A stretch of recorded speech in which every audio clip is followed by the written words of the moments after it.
CZ, today is gym day, so tara samahan niyo akong mag-workout sa isa sa pinaka-high-end gym here in Metro Manila. Welcome to Pretty Huge. This is actually located here in SM Ora sa BGC. Kaya siguro siya pinangalan ng Pretty Huge kasi sobrang huge talaga niya, sobrang laki niya at kompleto. Kaya naman yung membership nyo, sulit na sulit. So I'm gonna show you a quick sneak peek lang talaga kasi first day ko. So konti lang yung mga videohan ko. But anyways, dito ko ngayon sa locker area, sa shower room, and of course, may powder area din dito or powder room kung tawagin. So, sobrang linis dito and napansin ko very Instagrammable friendly lahat ng areas sa gym na to. Kaya naman, gaganahan ka talagang mag-workout at mamili ng mga cute workout clothes mo. So, ito ako guys, magka-cardio muna ako sa kanilang treadmill.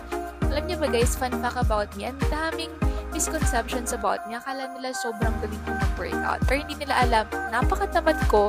Alam to ng family ko, especially ng boyfriend ko, tsaka kapatid ko. Alam nila mapagpupungkap lang talaga ako sa social media na mahilig mag-workout. Pero napakatamad ko mag-workout. Pero nakakatawa guys, simula nung inaya ko ni Ninyong sumama sa kanya sa pag-gym dito, nag-iba somehow yung perspective ko. Kasi parang nilalook forward ko, parang gusto ko talagang laging sumama sa kanya. Parang it just really calms my mind. Tapos, nare-refresh din niya yung utak ko. Mas nagiging creative ako kapag nag-workout ako. I don't know, baka makatulong din sa inyo. Pero sa totoo lang, nakatulong talaga sa akin tong lugar na to. Kasi, alam niyo yun, parang after mong ma-burn out sa trabaho mo, tapos pupunta ka sa ganitong klaseng gym, kompleto yung amenities, makakamit ka pa ng iba't ibang tao sa industry, ang dami ding mga celebrities na nandito, sobrang fulfilling, diba?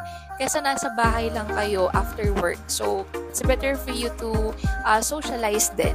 So, ito yung kanilang shower area. Ang ganda ng shower, di parang ka nasa hotel.